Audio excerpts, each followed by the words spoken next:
হাই নমস্কাৰ মোৰ চেনেল নাইমা চৌধুৰী ব্লগছত আপোনালোকক স্বাগতম জনাইছোঁ। আজি মই মোৰ বেবীৰ কাৰণে বনাম পনীৰ কাৰী একদম সহজ মেথডত। যদি আপোনালোকৰ ভাল লাগে আপোনালোকেও ঘৰত ট্ৰাই কৰিব পাৰে। তেন্তে বলক আমি আৰম্ভ কৰোঁ পনীৰ কাৰী বনোৱা। বলক আমি পনীৰ কাৰী বনোৱা আৰম্ভ কৰোঁ, যিটো আমি সৰু বাচ্চাৰ কাৰণে বনাম। এইটোৰ কাৰণে আমাক লাগিব এটা আলু, কেইটামান পনীৰৰ সাইজ কিউবছ, পিঁয়াজ এটা, অলপ জিৰা পাউডাৰ, নিমখ, হালধি, ইয়াতে লৈছোঁ এইখিনি আদাৰ পেষ্ট অকণমান, আৰু ৰহুন 3-4টামান পাতল পাতলকৈ কাটি লৈছোঁ, পানী আৰু ঘি।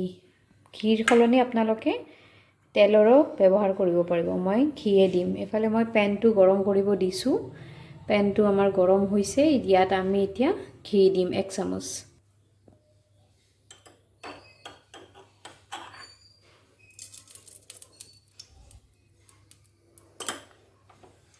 ঘিটো গলি যাওক। তাৰপিছত আমি ইয়াত পিঁয়াজ দিম।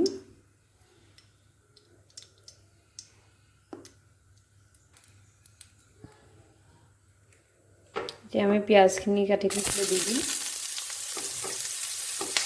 এটা পিঁয়াজ লৈছোঁ মই সৰু চাইজৰ, আৰু লগতে ৰহুনখিনিও দি দিম।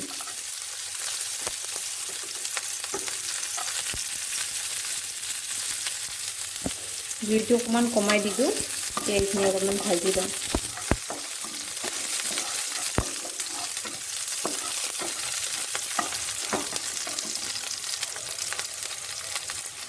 এতিয়া আদাখিনি দি দিম।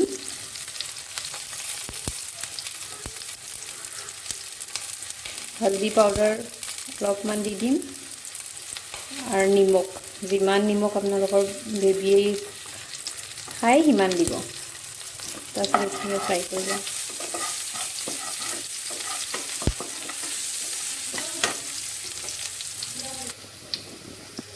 এইবাৰ আমি ইয়াত আলুখিনি দি দিম।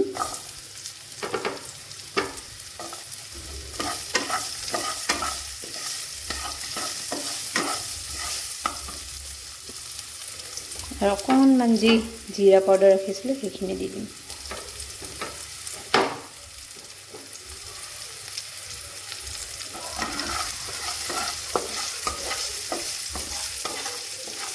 অকণ ফ্ৰাই হৈছে,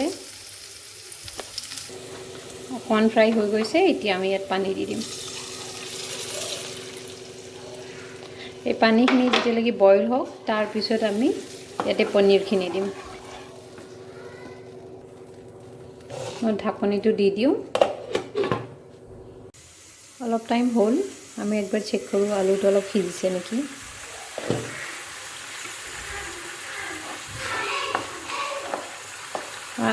আলুটো সিজি আহিছে।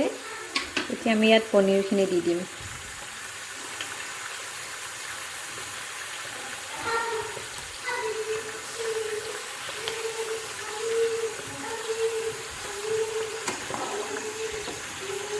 আৰু অকণমান হ'ব দিম, ঢাকি দি দিম এতিয়া আৰু 2 মিনিটমান।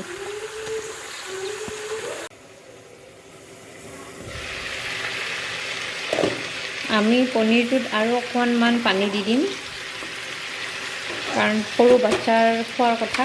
অলপ ভালকৈ সিজি আহিব লাগিব। কেঁচা কেঁচা দিব নোৱাৰে, পেট বেয়া হৈ যাব। 1 গিলাচ পানী পূৰা দিছোঁ আৰু ভালকৈ উতলিব দিম। এইবাৰ আমাৰ যেতিয়া পানীখিনি অলপ কমি আহিব, তেতিয়া আমি একবাৰ চেক কৰি চাম আমাৰ পনীৰটো ভালকৈ সিজি আহিছে নে নাই। বলক এতিয়া আমি চেক কৰি লওঁ আমাৰ পনীৰ কাৰীটো হৈছে নে নাই কমপ্লিট। আমাৰ কাৰীটো হৈ গৈছে।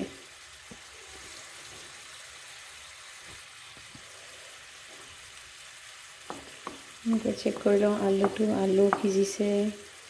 পনীৰৰ পিচ এটা চাওঁ, এইটো পূৰা চফ্ট হৈ সিজি গৈছে।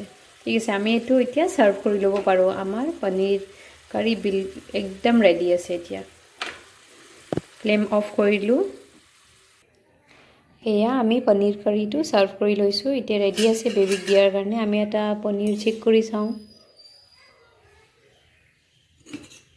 চাব পাৰিছে পনীৰটো বহুত চফ্ট হৈছে, আৰু এই পনীৰটো আমি ঘৰতে বনোৱা পনীৰ হয়।